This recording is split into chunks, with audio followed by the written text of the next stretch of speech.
Prime Minister Narendra Modi on Monday addressed the special parliamentary session. The 5-day session will move to the newly built Parliament House on Tuesday. A total of 8 bills are scheduled to be discussed in the session, including a bill on the appointment of Chief Election Commissioner and Election Commissioners. The Parliament's 5-day special session began today with a discussion on the Parliament's 75-year journey. Monday's session will be the last parliamentary session in the British-built Parliamentary House, and the sitting will move to the new building complex on Tuesday. PM Modi stated that the increasing confidence of citizens in the legislative body is the most significant achievement in the Parliament's 75-year history as he bid adieu to the old parliamentary complex.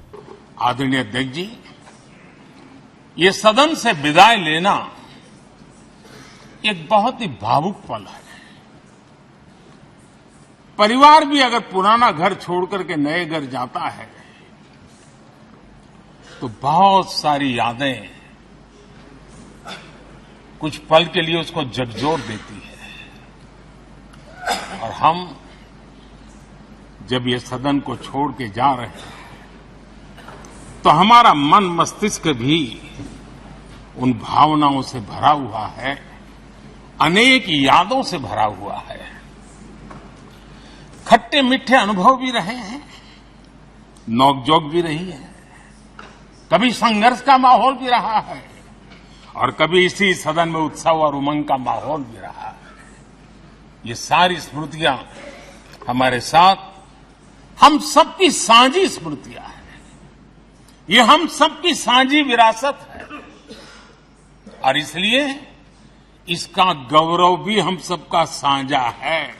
Prime Minister Narendra Modi shared his experience upon entering the Parliament building for the first time. While reflecting on the past 75 years, he remembered Jawaharlal Nehru's iconic "At the Stroke of Midnight" speech, highlighting its enduring inspiration for the nation. PM Modi went on to laud the success of India's G20 presidency, saying, "It is a result of collective efforts and the success doesn't belong to a single party." ये वो सदन है जहां पंडित जी को इसलिए भी याद किएगा, अनेक बातों के लिए याद करेगा, लेकिन हम जरूर याद करेंगे इसी सदन में पंडित नेहरू का "at the stroke of midnight" की गूंज हम सबको प्रेरित करती रहेगी।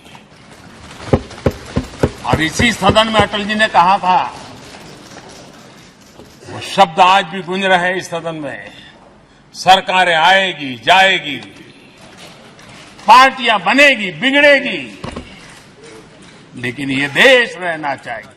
भारत के प्रति शक करने का एक स्वभाव कई लोगों का बना हुआ है, और जब आजादी मिली तब से चल रहा है।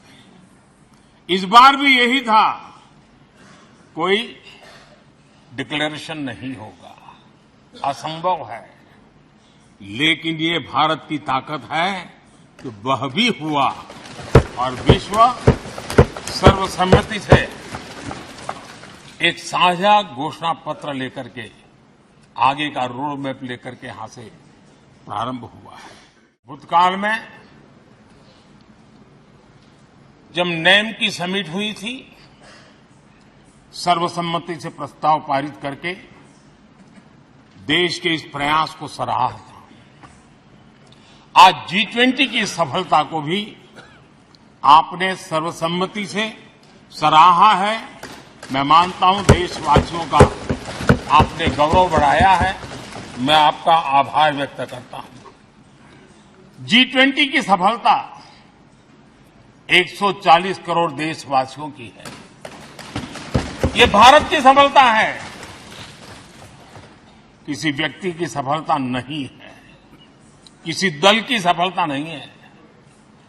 भारत के फेडरल स्ट्रक्चर ने, भारत की विविधता ने 60 स्थानों पर 200 से अधिक समिट और उसकी मेजबानी हिंदुस्तान के अलग अलग रंग रूप में देश की अलग अलग सरकारों ने बड़े आन बान शान से की, और ये प्रभाव पूरे विश्व भर के मन पर पड़ा हुआ है। ये हम सबके सेलिब्रेट करने वाला विषय है, देश के गौरवगान को बढ़ाने वाला है।